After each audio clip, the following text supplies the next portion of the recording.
La NASA a pour mission d'explorer l'inconnu. On ignore plus de choses qu'on en sait. Ça tient à la nature de l'univers. Avide de réponses, elle envoie des scientifiques dans l'espace et des sondes au-delà de la limite de notre système solaire. Prendre des risques, c'est obligé si on veut faire des découvertes. L'exploration spatiale, c'est comme craquer une allumette. Sans savoir ce qui rôde dans l'ombre. Ça pourrait être n'importe quoi. Une sonde soviétique découvre des preuves d'une présence sur la Lune. Je me demande si les Allemands auraient pu aller sur la Lune. Je crois que oui. Il y aurait des traces de vie sur la planète rouge. Si ça se trouve, il y a un monde grouillant de petites créatures sous la surface de Mars. Il n'y a pas d'arguments solides qui disent que c'est impossible. Et un objet en orbite semble menacer la Station spatiale internationale. C'était totalement inattendu. Les effets seront dévastateurs dans le monde entier. Les différentes missions de la NASA ont révélé des anomalies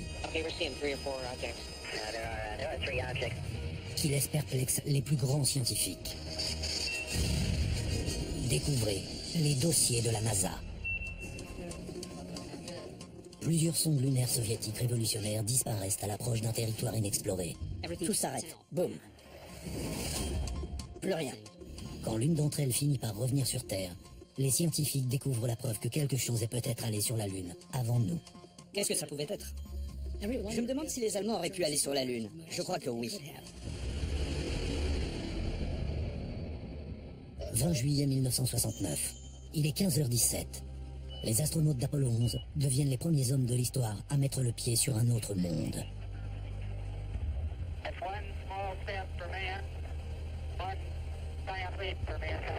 L'URSS accuse alors une défaite cuisante dans la course à la conquête spatiale. Quand Armstrong et Aldrin ont alluni, les soviétiques ont dû être anéantis. Ça a dû être un vrai coup de massue. 3 jours avant l'alunissage des Américains, les soviétiques tentent de coiffer leurs rivaux au poteau.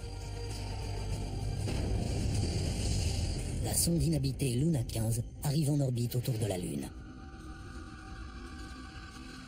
Luna 15 était une étape importante dans l'exploration lunaire et devait permettre aux soviétiques d'asseoir leur position. L'objectif était d'allunir sur une zone mystérieuse de la Lune connue sous le nom de mer des crises. Après avoir foré le sol, la sonde devait revenir sur Terre avec les tout premiers échantillons lunaires, devançant ainsi les astronautes d'Apollo. Tout semble se dérouler normalement. Et au bout de 4 minutes de descente, tout s'arrête. Boum.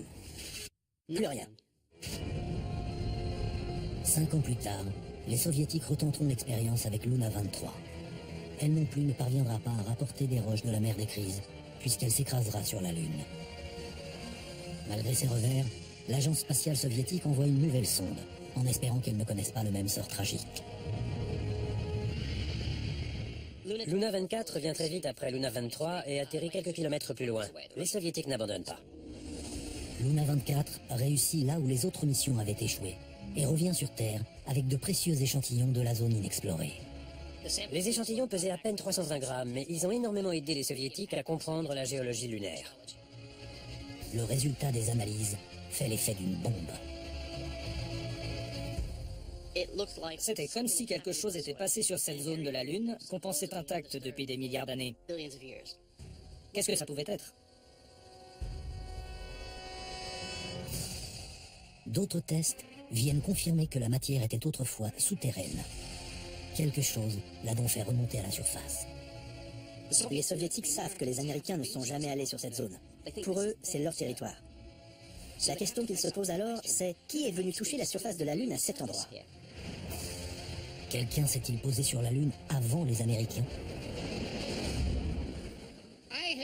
J'ai entendu dire que les Allemands mettaient au point une fusée pour aller sur la Lune avant la défaite de 45.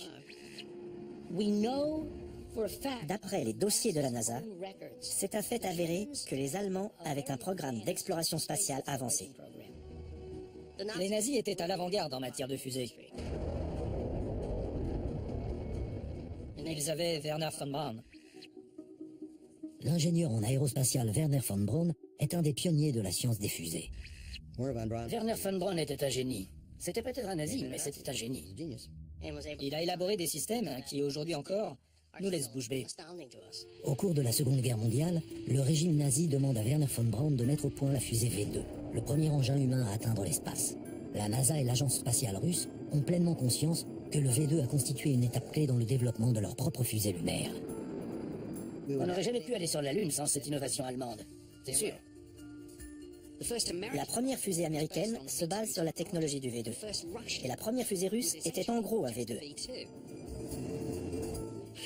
Les nazis ont très bien pu pousser leur technologie un peu plus loin. Je me demande si les Allemands auraient pu aller sur la Lune. Je crois que oui. La technologie nazie avait peut-être le potentiel pour atteindre la Lune, mais aucune preuve ne vient étayer l'idée qu'un engin allemand aurait atterri dans la mer des Crises. En 2011, un orbiteur de la NASA apporte de nouveaux éléments sur le mystère de la sonde Luna 24. Étonnamment, Luna 24 a pu allunir près du cratère.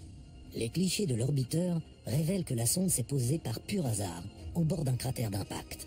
En s'écrasant, l'astéroïde avait fait remonter à la surface des roches en profondeur. Les soviétiques espéraient que ce serait la zone d'alunissage parfaite, mais la géologie lunaire est imprévisible.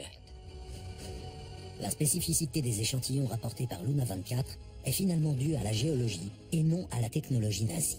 Si l'échantillon avait été prélevé ailleurs, la poussière lunaire serait apparue tout à fait normale. La découverte d'un cratère résout donc l'énigme de l'étrange échantillon de Luna 24. Le destin tragique des autres sondes russes reste cependant inexpliqué. Les engins spatiaux modernes sont le résultat de plusieurs décennies d'évolution. Une évolution qui a débuté avec la technologie nazie des années 40. Aujourd'hui encore, nos avancées technologiques démontrent que nous n'en sommes qu'au balbutiement de l'exploration spatiale.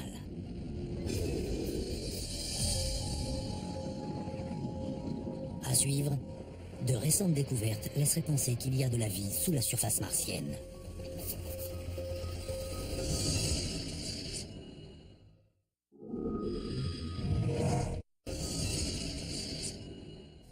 Dans une constellation lointaine, une étoile très ancienne est entourée par d'étranges anneaux. Les anneaux sont aussi anciens que l'est cette étoile. Et c'est très rare. Pendant près de 20 ans, cette formation défie toute explication scientifique. Quand il est impossible d'expliquer ce qu'on voit par ce qu'on sait, il faut l'expliquer par ce qu'on ne sait pas. Une des explications possibles à ce phénomène est difficile à appréhender. Une civilisation capable de bâtir un anneau-monde autour de son étoile aurait des années-lumière d'avance sur nous.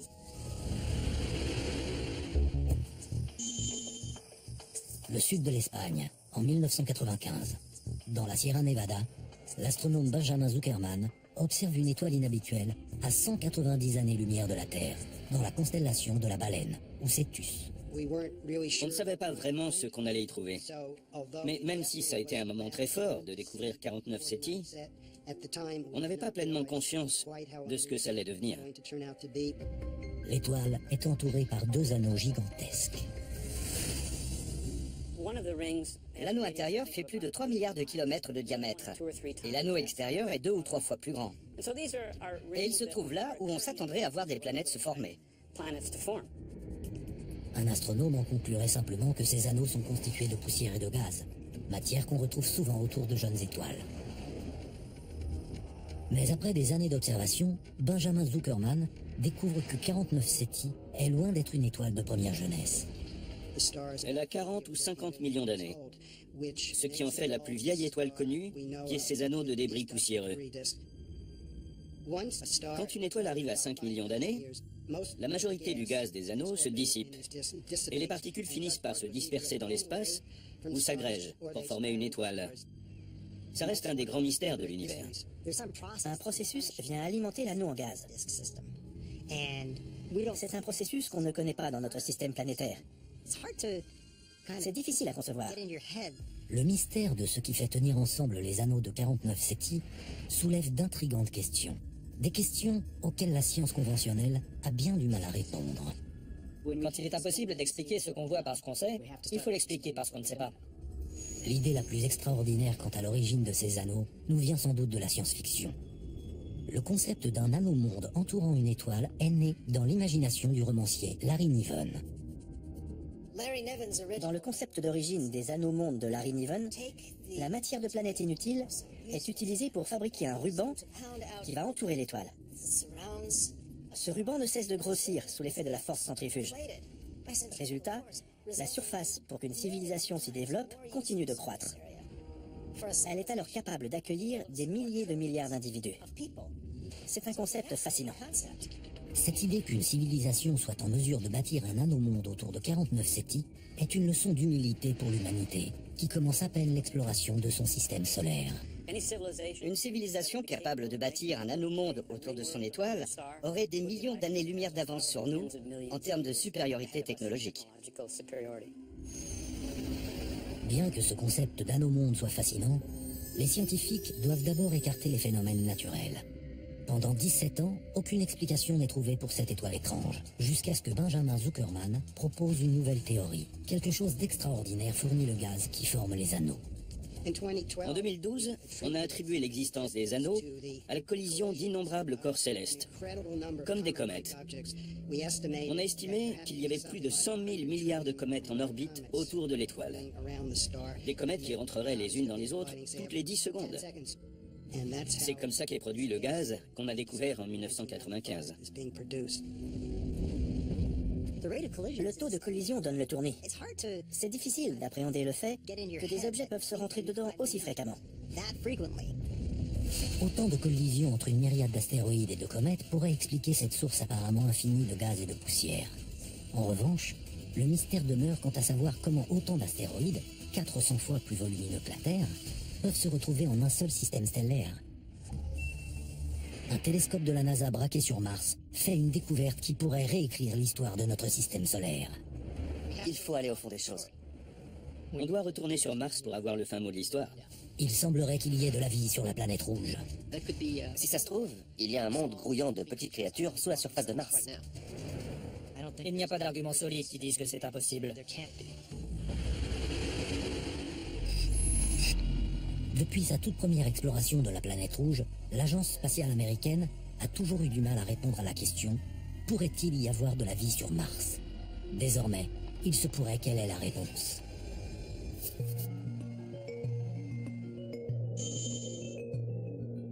Au sommet du volcan Mauna Kea à Hawaï, le puissant télescope à infrarouge de la NASA se cale sur notre plus proche voisine.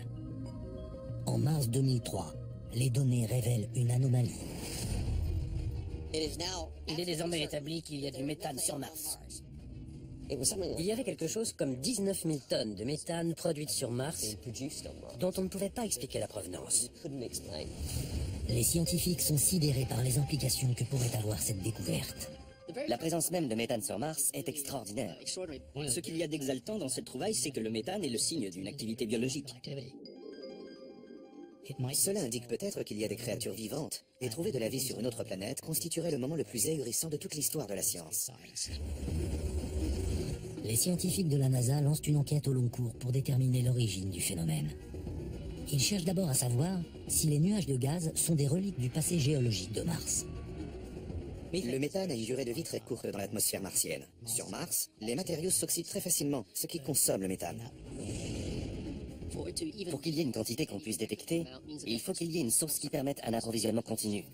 D'où vient ce méthane sinon?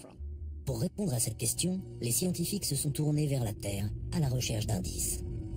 Sur Terre, il existe diverses façons de produire du méthane. Les volcans, par exemple. Autrefois, il y avait d'énormes volcans sur Mars. Mais aujourd'hui, on n'a aucune trace d'une quelconque activité volcanique. Il est peu probable que le méthane récemment découvert sur Mars soit le fait d'une activité volcanique. L'absence d'activité volcanique force les scientifiques à envisager une possibilité extraordinaire. Sur Terre, la grande majorité du méthane est produite par des organismes vivants. Les vaches sont un bon exemple. La production de méthane fait partie intégrante de leur métabolisme. Et si le méthane présent dans l'atmosphère martienne était un signe qu'il existe quelque part sur la planète rouge des formes de vie qui le produisent? Depuis que la NASA a détecté la présence de méthane, 10 missions ont été envoyées afin d'explorer l'atmosphère et la surface de la planète rouge. Aucune n'a permis de rapporter la preuve indubitable d'une vie sur Mars. Mais peut-être n'a-t-on pas cherché au bon endroit. La présence de méthane sur Mars, alors qu'on ne s'attendait pas du tout à en trouver, est peut-être le signe qu'il y a une source de vie. Pourquoi pas cachée sous la surface? S'il y a de la vie sur Mars, elle est sûrement en profondeur. Il n'y a pas d'arguments solides qui disent que c'est impossible. Le concept même d'un monde martien souterrain où fourmilleraient des organismes vivants semble tout droit sorti d'un récit de science-fiction. Pourtant, des preuves scientifiques avérées viennent étayer cette hypothèse. Plus de 80% de la vie de notre planète se trouve sous la surface. Par conséquent, le fait qu'on ne découvre rien à la surface de Mars ne veut pas forcément dire que la vie n'existe pas. Si ça se trouve, il y a un monde grouillant de petites créatures sous la surface martienne. Dans un avenir plus ou moins proche, les agences européennes et russes projettent d'envoyer des rovers sur la planète rouge afin d'explorer 3 zones stratégiques propices au développement de la vie. D'ici là, la source du méthane martien restera un mystère. On doit retourner sur Mars pour avoir le fin mot de l'histoire. Il faut aller au fond des choses. Le méthane est notre piste la plus sérieuse pour trouver de la vie sur Mars. À suivre, les navettes de la NASA sont-elles les cibles d'une attaque? C'est violent et on ne comprend pas ce que c'est. Ça ne vous fait pas peur? Ça devrait.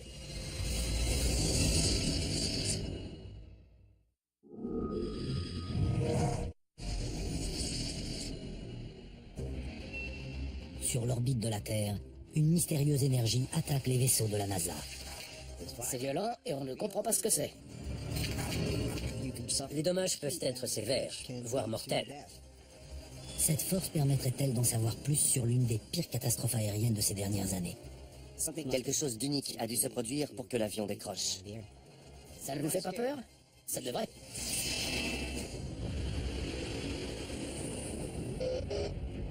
En un demi-siècle d'exploration spatiale, l'homme a découvert des menaces que même les plus grands scientifiques ont du mal à analyser. L'univers regorge de forces destructrices considérables. Tous les jours, des catastrophes se produisent dans la galaxie. Aussi surprenant que cela puisse paraître, l'un des endroits les plus dangereux pour les navettes est plus proche de nous qu'on ne pourrait le croire. C'est une très grande zone qu'on appelle l'anomalie magnétique de l'Atlantique Sud. Elle fait environ la moitié de l'Amérique du Sud. On sait qu'elle a des incidences techniques sur les navettes et qu'elle peut faire planter des ordinateurs. Aucune sortie spatiale n'est envisageable quand on passe au-dessus de l'anomalie magnétique de l'Atlantique Sud. En gros, c'est le triangle des Bermudes de l'espace. Une des théories voudrait que ces anomalies soient causées par des radiations. Dans les années 50, James Van Allen a émis l'idée, idée folle à l'époque, que la Terre était entourée de ceintures de radiation énergétique. Il avait vu juste. Ces ceintures portent désormais son nom. Le champ magnétique terrestre maintient à plusieurs milliers de kilomètres de distance les radiations surpuissantes des ceintures de Van Allen. Mais pour des raisons encore inconnues, il existe des trous dans le champ magnétique qui laissent l'énergie destructrice se rapprocher dangereusement de la surface. Le champ magnétique terrestre n'est pas symétrique, ce qui fait qu'à certains endroits, il est plus faible. Et c'est dans ces régions que les radiations se rapprochent de très près de la surface de la Terre. Dans une région de l'espace au-dessus de l'Atlantique, à 300 km à l'est du Brésil, une tempête de particules chargées constitue une vraie menace. Tout ce qui passe dans cette région de l'espace se voit bombardé de particules à haute énergie. 930 particules par centimètre carré à chaque seconde. C'est énorme. Il faut à tout prix éviter de passer dans les ceintures de radiation. Les dommages peuvent être sévères, voire mortels. Les effets potentiellement catastrophiques de l'anomalie magnétique de l'Atlantique Sud sur des engins en orbite sont bien connus. Récemment, une théorie a vu le jour. La portée destructrice de cette puissance pourrait être beaucoup plus grande qu'on l'avait imaginé. Un avion qui passerait directement sous l'anomalie magnétique de l'Atlantique Sud pourrait-il voir son système de navigation tomber en panne? Les radiations peuvent affecter les systèmes aéronautiques. Mais le problème de cette théorie, c'est que même au-dessus de l'anomalie, le point le plus près des ceintures de radiation est à 200 km de la Terre. Les avions de ligne volent à environ 12 km d'altitude. Même là, ils sont très loin des ceintures de radiation de Van Allen. Pour que l'anomalie ait un effet direct sur un avion de ligne, il faudrait qu'un phénomène vienne réduire la distance avec l'espace. Certains penchent pour les éclairs. Il est possible qu'on assiste à un effet en cascade qui parte de la haute atmosphère et qui finisse par toucher les systèmes électroniques. Le météorologue Justin Burke examine le rôle qu'aurait pu jouer un tel phénomène dans le crash du vol Air France, Rio-Paris, en 2009. Je me suis dit, l'anomalie magnétique de l'Atlantique Sud est très près du plan de vol emprunté par l'avion. Le vol AF447 décolle de Rio de Janeiro à 22h29 heure locale, le 31 mai 2009. Quelques minutes avant sa disparition, l'avion pénètre dans une zone orageuse au-dessus de l'océan Atlantique. Un porte-parole de la compagnie a précisé que l'avion avait été légèrement touché par la foudre. Les avions sont équipés pour faire face à ce genre d'incident. C'est donc quelque chose d'autre, quelque chose d'unique qui a dû se produire.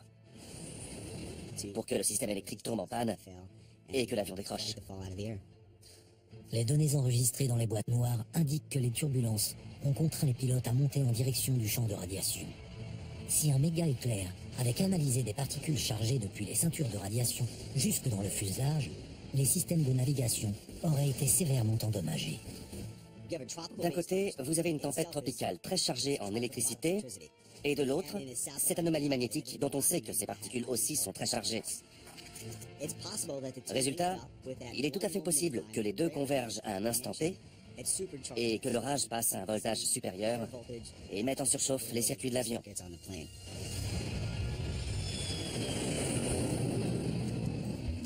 Cette théorie qui voudrait que le vol AF447 ait été frappé par un étrange phénomène météo est étayée par les conversations des pilotes.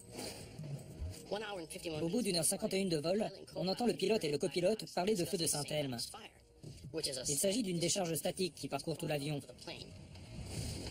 L'enregistrement des boîtes noires s'interrompt à 2h14.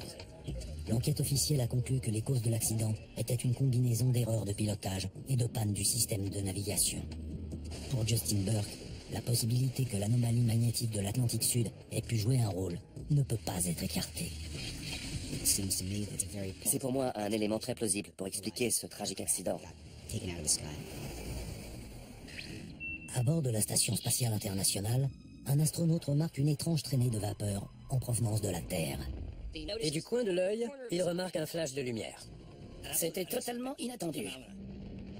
Cette chose mystérieuse fonçait à une vitesse incroyable. Tandis que le centre de contrôle tente d'identifier la menace, des témoins au sol font état d'une explosion dans l'atmosphère. Le moindre impact sur une station spatiale peut s'avérer dévastateur.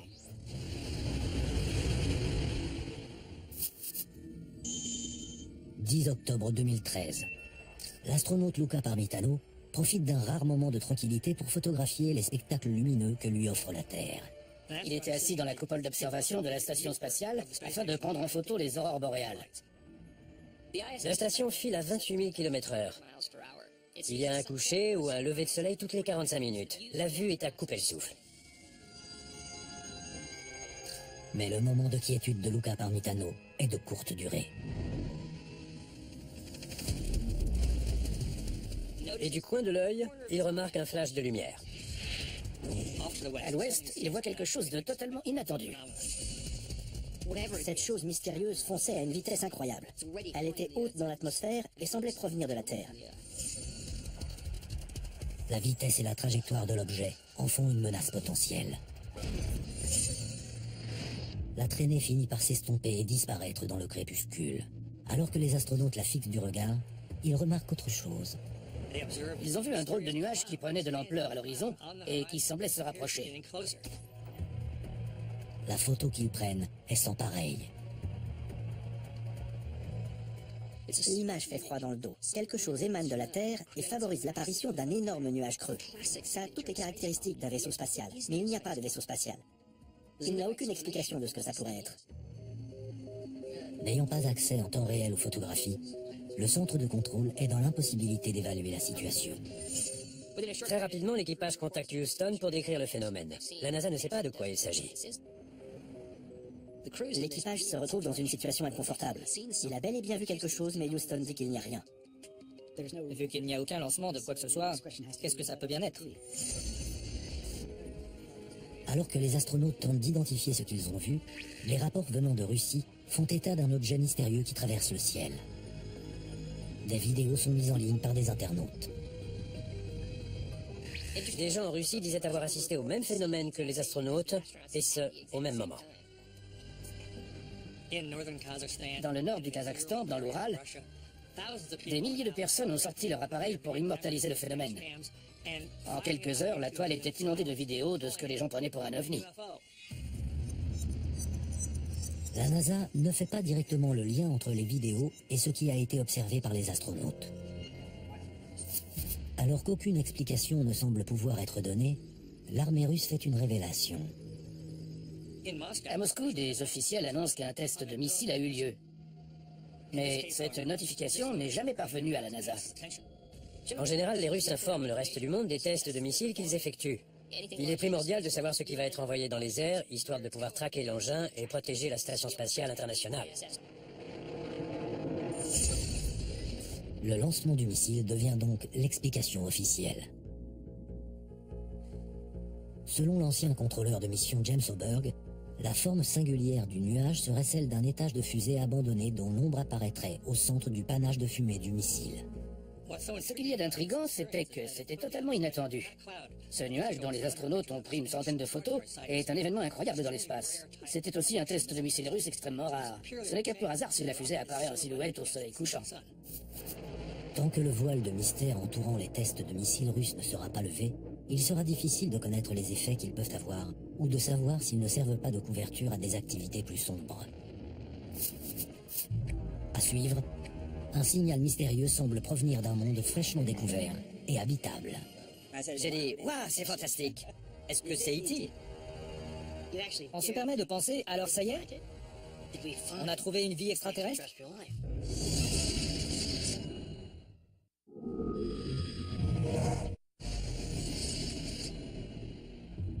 Alors qu'ils sondent l'espace à la recherche de signaux venus d'autres mondes, un astronome détecte quelque chose d'extraordinaire.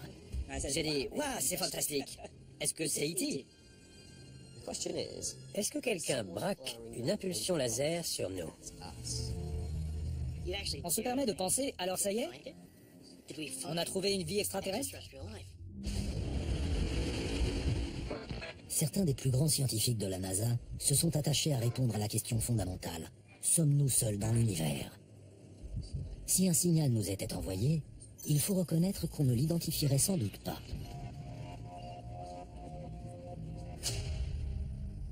Sydney, Australie, décembre 2008. L'astrophysicien Ragbir Battal prépare sa recherche habituelle dans le ciel austral. Quand la nuit est claire, on va à l'observatoire. On a une liste d'objets à regarder, et on passe de l'un à l'autre jusqu'à très tard dans la nuit. À l'instar de nombreux observateurs, Ragbir Battal espère détecter un signal venu d'un autre monde. Mais, à la différence de ses pairs, il ne s'intéresse pas aux signaux radio. Ça fait 40 ans et rien n'a été trouvé. Voilà pourquoi certains d'entre nous ont changé leur fusil d'épaule. Une civilisation avancée a sans doute à sa disposition tout un éventail de techniques de communication. Notre civilisation émerge à peine. Certaines étoiles sont vieilles de 10 milliards d'années, alors que la nôtre n'en a que 5. D'autres civilisations sont sans doute beaucoup plus avancées. Le signal laser est peut-être une méthode de communication plus plausible. Si on a réussi à développer le laser, il est probable que d'autres civilisations y soient aussi parvenues. On sait encoder un laser avec un signal et le déchiffrer une fois reçu. Alors pourquoi une civilisation extraterrestre ne tenterait pas de communiquer de cette façon? En décembre 2008, cela fait déjà 8 ans que Ragbir Battal traque des signaux laser d'origine extraterrestre. On a fait comme d'habitude. Je suis allé à l'observatoire, j'ai vérifié l'équipement et l'alignement du télescope, et je me suis mis à chercher. Il utilise un télescope optique pour chercher dans la constellation du Toucan, située à 16 000 années-lumière de la Terre. En examinant les données, il découvre quelque chose d'extraordinaire. Il y avait un pic sur le graphique. J'étais dans tous mes états. On est allé vérifier nos instruments, histoire d'écarter tout dysfonctionnement. Ils étaient tous en parfait état de marche. J'ai dit, waouh, c'est fantastique. Est-ce qu'on aurait trouvé... Est-ce que c'est E.T.? C'est un moment exceptionnel. S'ensuit une série d'événements qui laissent penser que l'histoire du monde pourrait bien basculer. En septembre 2010, une équipe d'astronomes découvre une planète dans la zone habitable de l'étoile Gliese 581. Certains sites internet vont jusqu'à affirmer que cette nouvelle planète serait le point d'origine du signal laser détecté par le professeur Battal. Ça dépasse nos rêves les plus fous. On sait que des planètes sont en orbite autour de la plupart des étoiles. Et un grand nombre de ces planètes réunissent les conditions favorables à l'apparition de la vie. Elles ne sont ni trop chaudes ni trop froides, à bonne distance de leur soleil, et certaines ont même de l'eau liquide. L'espace d'un instant, Ces données semblent apporter une réponse définitive quant à l'existence d'une vie extraterrestre. En 2010, on annonce la découverte de la planète Gliese 581G. C'est une des 6 exoplanètes de l'étoile Gliese 581. Apparemment, c'est la première planète détectée qui pourrait être habitable. Certains découvreurs sont allés jusqu'à dire, sûr à 100% qu'elle abrite la vie. Si on a un signal intelligent qui provient d'une exoplanète, on se permet de penser... Alors ça y est? On a trouvé une vie extraterrestre? Si de prime abord Gliese 581G semble être la première planète habitable découverte hors de notre système solaire, les rapports suggérant qu'elle serait la source du rayon laser du Toucan s'avèrent incorrects. Autre chose pose problème dans la déclaration initiale. Beaucoup de chasseurs de planètes ne croyaient pas vraiment que le signal provenait de la planète. Et des études très récentes démontrent, sans l'ombre d'un doute, que Gliese 581G n'existe pas. Ce n'était qu'un artefact né de la simplification des données utilisées. S'il n'y a pas de planète à côté du point d'origine, alors l'impulsion laser mystérieuse doit avoir une autre source. Tous les essais menés pour la détecter une seconde fois se sont soldés par des échecs.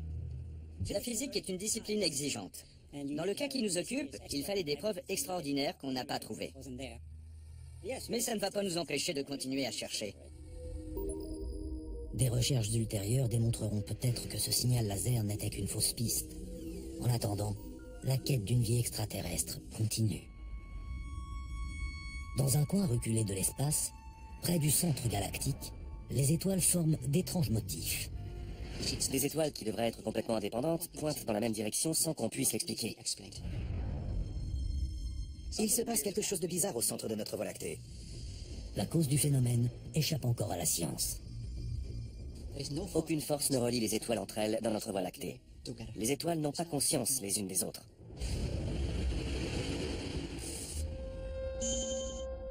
En 2009, l'astrophysicien Albert Zylstra commence sa recherche avec le télescope Hubble. Il est à l'affût de nébuleuses planétaires près du centre de notre galaxie. Une nébuleuse planétaire, c'est de la masse éjectée dans l'espace par une étoile en fin de vie. L'étoile perd environ 50% de sa masse totale et se contente de l'éjecter. Et c'est la majorité de cette matière qui va former une nébuleuse planétaire. On en recense environ 2000 dans la Voie lactée. Elles revêtent des formes absolument stupéfiantes et des couleurs magnifiques. Certaines sont ovales, d'autres rondes, d'autres peuvent prendre la forme d'un papillon. Ce sont sans doute les objets célestes les plus beaux qui existent. Le scientifique ne s'intéresse pas uniquement à la beauté du phénomène. Il veut en savoir davantage sur une anomalie détectée à proximité du centre de notre galaxie. Ce qui a attiré notre attention, c'est qu'un chercheur argentin avait affirmé qu'il existait un alignement entre plusieurs nébuleuses planétaires. Les nébuleuses ne sont pas censées pointer dans une direction uniforme. Cela va à l'encontre de tout ce que nous savons sur leur formation. La galaxie est plate, et si on l'observe depuis le Soleil, elle forme un plan dans le ciel, comme la Voie lactée. Les étoiles de la Voie lactée ont chacune un axe de rotation qui pointe dans une direction différente. Même s'il paraît peu probable que des nébuleuses forment des motifs, Albert Zylstra ne peut pas ignorer l'évidence même. Les nébuleuses pointent vers le plan de la galaxie. C'est quelque chose qu'on ne comprend pas. Plus étrange encore, il semblerait qu'il n'y ait qu'un seul type de nébuleuse qui forme des motifs. On s'est aperçu que les nébuleuses en papillon présentaient cet alignement, mais pas les nébuleuses ovales. Tout dépend donc du type de nébuleuse.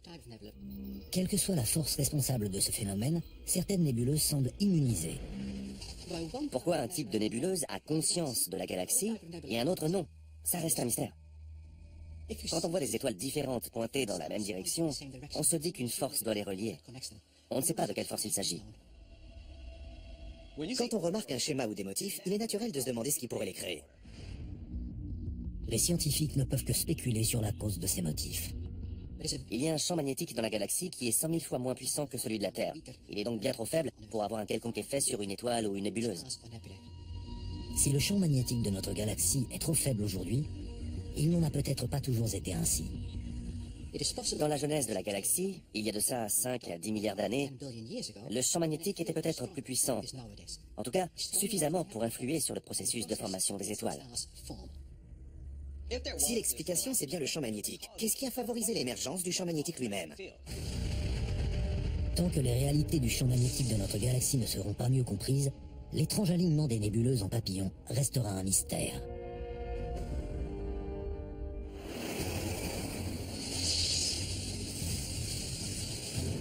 Alors que la NASA continue sa quête, chaque mission réussie est le fruit des missions passées. De nouvelles données nous obligent à revoir en permanence ce qu'on croyait savoir du cosmos.